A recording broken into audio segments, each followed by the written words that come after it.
Today we have an Infiniti G37x 2013.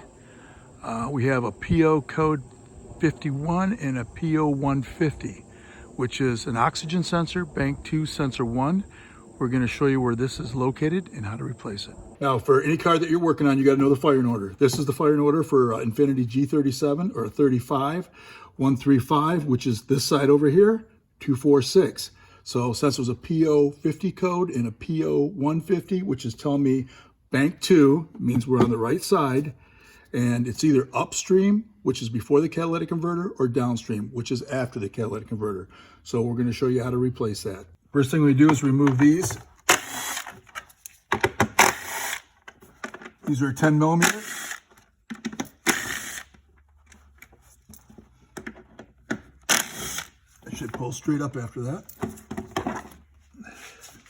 This is the upstream bank 2 sensor 1.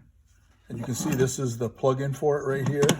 This is the oxygen sensor. And if you look down in here, you can see where it actually plugs in right there. So we're gonna have to unplug that. But first, we're gonna go down below and show you what it looks like down there. Now we're underneath the car. Now this is bank 2, we're still on the driver's side. Bank 2, sensor 1, which is up at the top. And if it's bank 2, sensor 2, which is, this is after the catalytic converter, it would be this one, which would be really easy.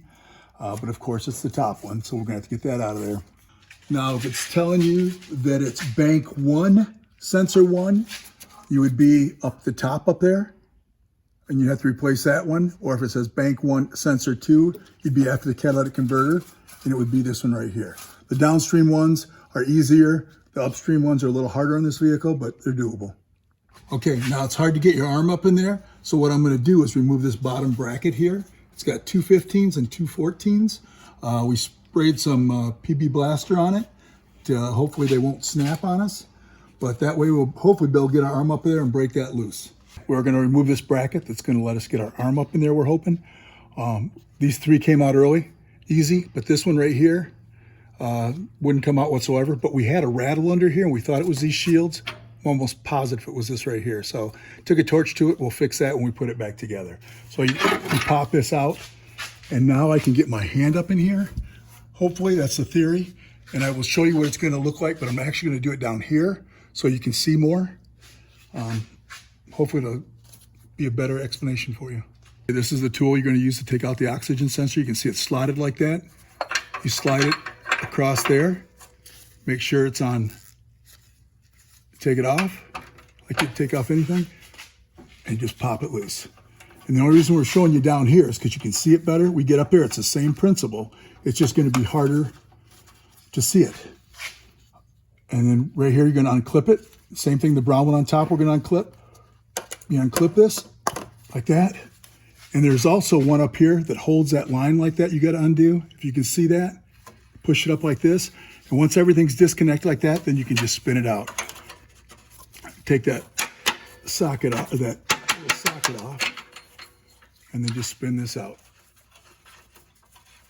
And if you left it plugged in, of course, it would just twist your lines. So you got to do it like that. And you put your oxygen sensor in first before you plug it in, otherwise you would twist the lines. So this is going to be the same principle for up above, it's just going to be a little tougher because of the lack of space. We're putting this one back in. Like I said, you do not plug it in first. You put it in like that and just spin it. You don't want to cross thread it. You want to make sure it goes on its own. Because if you cross thread it, then you got to tap out these holes, and that gets to be a pain in the butt too. Okay, you can see it started. You just keep letting that spin like that so you don't mess up your wiring. Okay, right there tight. Now I take the same tool and tighten it up. Once we got this screwed in like that, by hand, then you put it on and make sure it's right to tighten and just tighten it up. You don't have to get crazy. Okay. Undo that. Slide it up over like that. Okay, run this wire. See how it clips in right there for the wire? So it's just not hanging out.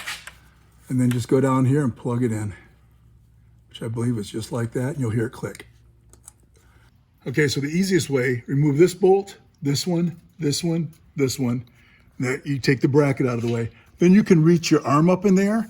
And if you can't break it loose by yourself, which I couldn't, you're gonna have to have somebody help you. But this is bank 2 sensor 2. That's bank 2 sensor 1 up there to the top. So I'll show you how to get that. And you can do it by yourself, but it's much easier with 2 people. And now if you got the car jacked up off the ground, the easiest way is to take that bottom support arm off. But if you have somebody down there, you can run it. This is actually an oxygen tool. The wire goes right inside there. And you need either something that swivels like that, or you can put one on, whatever kind you happen to have. And you're gonna have to run this down to the side like that, fish it down through there, and the person underneath is gonna have to get their arm. It's pretty tight. Actually, I gotta get the light right there. You're gonna have to run it down like that. They're gonna have to put it on, and then you're gonna have to put a ratchet and break it loose. But if you got something underneath, somebody underneath there, putting it on like that, it should only take you 25 minutes max to do something like this. And if you take it to a dealer, it's gonna be big money. So it's definitely worth doing. So then if you're gonna do bank 2 sensor 1, do it like that, put it down there, have somebody put it on for you, break it loose, and then they can actually unscrew it down there, and then you gotta plug it up on top. But don't plug it in until everything's tight down below. Okay, last thing you do is reinstall the cover on this. So that is giving you the upstream, downstream location of the oxygen sensors on a 2013 Infiniti G37x. It's definitely doable on your own, and it would save you a ton of money over taking it to the Infiniti dealer.